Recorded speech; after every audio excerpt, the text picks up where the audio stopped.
அனைத்து சகோதரர்களுக்கும் ரக்ஷாபந்தன் வாழ்த்துக்கள். வணக்கம் நண்பர்களே, நான் தான் உங்கள் குட்டி சுட்டி. எல்லாருக்கும் குட் மார்னிங். இன்றைக்கி ஃப்ரைடே சின்னதாக ஒரு கோலம் போட்டுட்டோம்.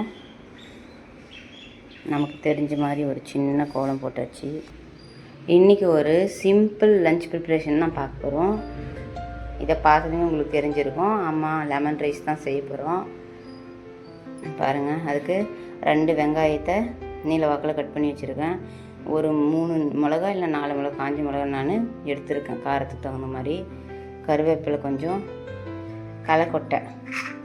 எங்கள் வீட்டில் எல்லாருக்குமே களைக்கொட்டை போட்டு செஞ்சால் பிடிக்கும், அதனால களைக்கொட்டை எடுத்து வச்சுருக்கேன். இதை வச்சு தான் நம்ம செய்ய போகிறோம். ஒயிட் ரைஸ் ஆல்ரெடி நான் வடித்து வச்சுட்டு இருக்கேன், செய்யலாம். லெமன் ரைஸுக்கு முட்டை பாயில் பண்ணி வச்சுருக்கேன், அதை உரிச்சிக்கலாம். நைட்டு செஞ்ச சிக்கன் குழம்பு கொஞ்சம் இருக்குது. அதுக்கு என்ன செய்ய போகிறோம்னா தோசை செய்ய போகிறோம். பாருங்கள், மாவு கலக்கி வச்சுட்டு இருக்கேன். தோசை அப்புறம் சாப்பிடும்போது ஊற்றிக்கலாம். எப்படி செய்யலான்னு பார்க்கலாமா? இப்போது பாருங்க, வானை வச்சுட்டு எண்ணெய் ஊற்றியாச்சு. எண்ணெய் ஊற்றி கடுகு போட்டு வெங்காயம், அப்புறம் காஞ்ச மிளகா, கருவேப்பிலை, களைக்கொட்டை எடுத்து வச்சுருந்தேன் இல்லையா, அதை நான் எண்ணெயிலே போட்டேன். சிலர் தனியாக களைக்கொட்டையை வறுத்துட்டு அப்புறமா சேர்ப்பாங்க. நான் எண்ணெயிலே போட்டுருவேன். இப்படி போட்டாலும் நல்லா மொறுன்னு கிறிஸ்பியாக சூப்பராக இருக்கும் சாப்பிட்றதுக்கு. அதனால் நான் அப்படியே போட்டுருவேன். இது கூட இப்போது மஞ்சள் சேர்த்துக்கலாம்.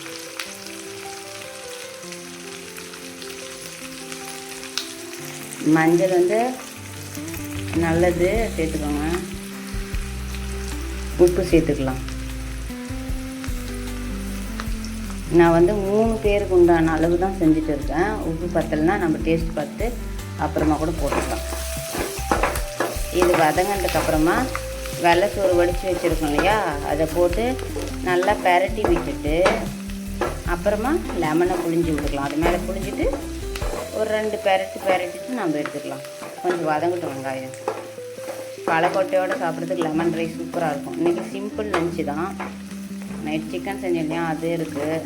அதனால் ஹெவியாக கொடுக்க வேணான்ட்டு சிம்பிளாக தான் செய்கிறோம். நீங்களும் டக்குன்னு வேலை முடியணுன்னா ஆஃபீஸ்க்காக இருக்கட்டும், ஸ்கூலுக்காக இருக்கட்டும், காலேஜுக்காக இருக்கட்டும், லெமன் ரைஸ் கூட ஒரு பாயில் பண்ண எக்கு, ஊறுகாய் அந்த மாதிரி வச்சு கொடுத்தா சிம்பிளாக வேலை முடிஞ்சிடும். சோறு போட்டு நல்லா கிளறி விட்டுட்டோம். நல்லா பாருங்கள், மஞ்சள் கலர் நல்லா தெரியுதா, களைக்கொட்டை, கருவேப்பிலெல்லாம். இப்போ லெமன் புழிஞ்சிக்கலாம். நான் 1 லெமன் எடுத்துருக்கேன் முழுசாக. ஏன்னா நம்ம 3 பேருக்கு செய்ய போகிறோம் இல்லையா, அதனால் 3 டிஃபனுக்கு செய்ய போகிறோம். அதனால் 1 லெமன் எடுத்துன்னு இருக்கோம் முழுசாக. அதை புழிஞ்சு வச்சுக்கலாம். அதோட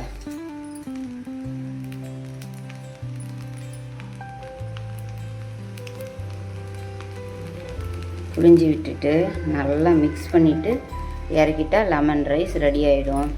டைம் இல்லாத போது இந்த மாதிரி டக்குன்னு செஞ்சுக்கலாம். நம்ம ஒரு 5 நிமிஷத்துக்குள்ளவே செஞ்சிடலாம். சோறு செஞ்சுட்டா லெமன் ரைஸை இறக்கி வச்சுட்டோம். இப்போ காலையில் சாப்பிட தோசை ஊற்றிட்டு இருக்கேன். எப்படி கலர் வந்திருக்குன்னு மட்டும் பாருங்கள்.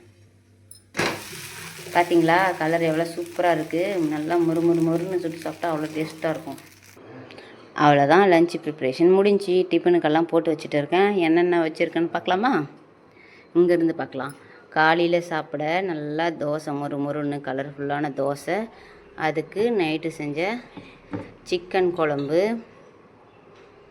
டிஃபனுக்கு லெமன் ரைஸு, 3 பேருக்கும் களைக்கொட்டை போட்ட லெமன் ரைஸு. ஸ்நாக்ஸுக்கு பேபி ஆரஞ்சு சொல்லுவோம்ல, அதை உரித்து வச்சுருக்கேன்.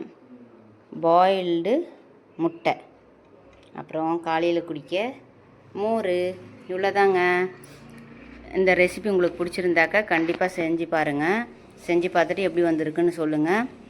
இந்த வீடியோ உங்களுக்கு பிடிச்சிருந்தாக்கா சப்ஸ்கிரைப் பண்ணிவிட்டு லைக் பண்ணுங்கள், ஷேர் பண்ணுங்கள், கமெண்ட் பண்ணுங்கள். நாளைக்கு என்ன செய்ய போகிறோன்னு பார்க்கலாம். ஓகே, பாய்.